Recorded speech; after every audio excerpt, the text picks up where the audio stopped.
All the corners of the globe have been spanned by steel from Dorm and Long, from Middlesbrough. And of course the girders are great because it has Middlesbrough on them. And there's a nice story about how the story spread from here to elsewhere. And it was only recently when research was being done at Linthorpe Cemetery, when they've done the restoration, they talked to the Jewish community. And the Jewish community have an oral testimony of how the Russian Jews came to Middlesbrough in the 19th century. And they came because they followed the railway lines. The railway lines said Middlesbrough on them. And they thought it must be important, and they had lots of work in Middlesbrough for people to do a job. So they came to somewhere where they thought there was work. Middlesbrough, Cargo Fleet, South Bank, Grangetown, Warrenby, Redcar Central. So where are we now? Right, this is the Giebel fan house, or the remains of, covered in Technicolor graffiti. This is one of the first concrete buildings in the country, and it housed a great steam engine which turned a massive fan wheel that ventilated the mine so the men could breathe underground, you know, a couple of miles inland from here, you know. And the entrance where the men went in was right at the side here, which is now completely grown over. Can we go in? We can. There's an entrance round the back. Yep. Local kids, they call it the SS Castle, because if you look above here, look, these two big S's are just the ends of these reinforcement bars when it was built. So yeah, so back in the day, the men would walk into a tunnel like this to work. A great brick-lined arch descending down into the hill from here. It would end up 600 feet below Eston Moor, and the men would walk, trudge through darkness like this for 2 to 3 miles with only a candle stuck inside a golden syrup tin on a bit of wire, and that was called a midge. That was their homemade lamp. And you used to sit down there for about 5 or 10 minutes to get your eyesight. You come out of daylight and go into a dark room or a black room, your eyesight you can't see properly. So you used to sit down there till you got your eyesight. So you went down what they call Derby's Incline, and it was about a mile long. And they would walk to work like that. And once at work, they just used candles clanked on the side of the ironstone with a bit of clay, and start drilling into the ironstone, packing it with explosive black powder, lighting the squib, running out, boom, and then the roof would come down. They'd come back in with their little candle on the end of a big 12-foot, 14-foot pole, inspect the roof. That's put timber up if it was bad, what they call box across the top, and if they weren't put in right, they would fly out.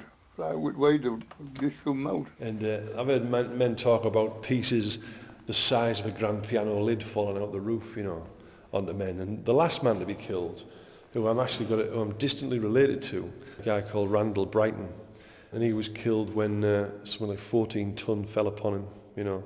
He'd been in the pit since the age of 14 in 1914, and he was 49-year-old in 1949 when he died.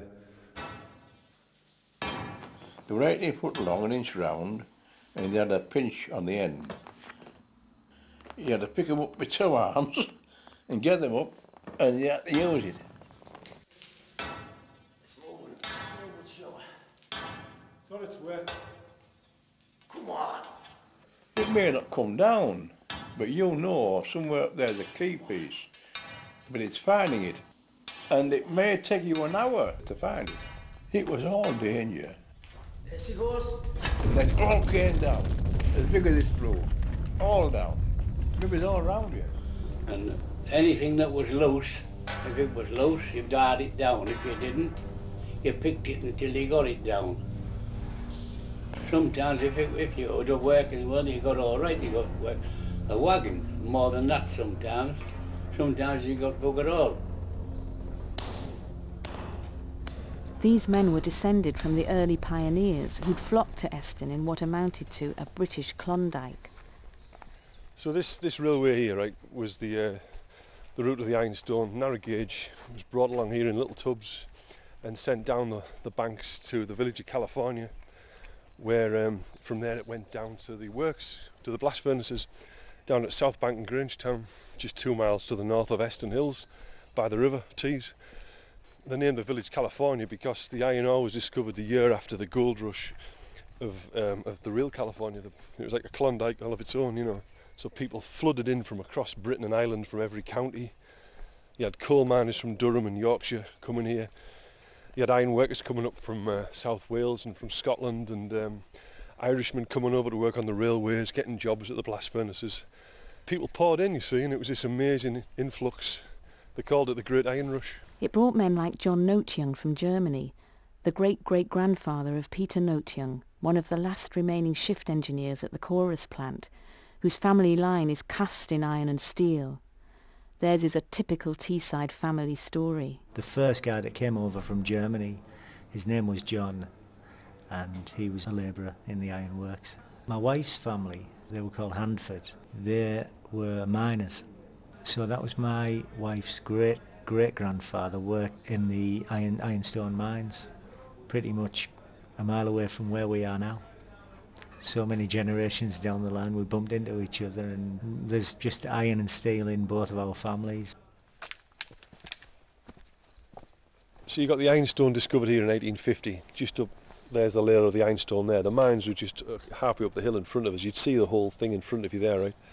So this is almost like, you know, the discovery of rusty gold, the iron ore in the hills the year after. The Great Gold Rush. Yeah, so they called this the Great Iron Rush. And instead of an American town being named after a British town, it was the opposite way around, and this bit of England was named after America. That's how it kicked off, you know. Why were you so keen to record the old miners in the first place? Well, I wanted to make that film. Firstly, it was a historical document, and coming from Eston and from a working class background, I wanted to make sure that the working class voice was heard, because, you know, thousands of men must have worked here in a century. 99 years it was open, but who were these people? They weren't documented. They weren't celebrated, represented in any way, really. So it was if these were the last of the tribe, you know, the last half a dozen men or whatever, they would be totally unique, a unique individual perspective of what it was really like at the face, doing the work, you know, living that life, you know. And what sort of men were they? Well, very, very practical and tough as old boots, you know. It was the hardest job in the area. I mean, some of them went down to the steelworks after the mine closed, because it was all part of the same company. At the end, it was Dorman Long. And the miners were sort of thinking, well, this steelwork lacks, it's so easy compared to the mine.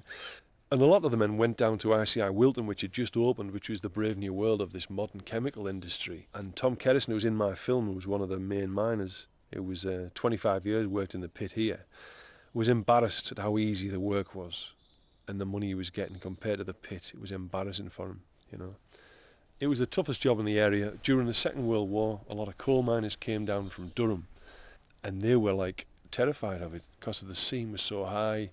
There's bits of stone falling down, the places on the creep, you know, timbers are creaking and all the lot, you know. It was very terrifying for those guys that were used to small seams and, you know, coal. It's a thing that nobody can explain unless they're actually seen it or been when a judge comes in.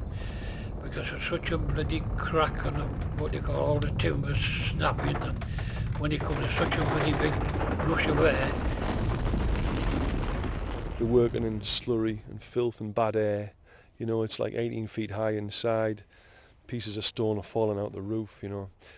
Timber props, big Norwegian timbers are creaking and snapping in half.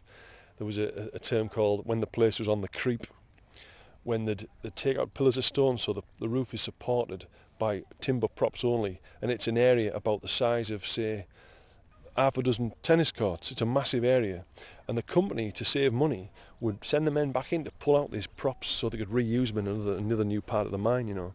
Just to save money, the men had to risk life and limb pulling out these timber props one by one, and the place was pretty much falling down behind their ears as they ran out, you know. Scary stuff.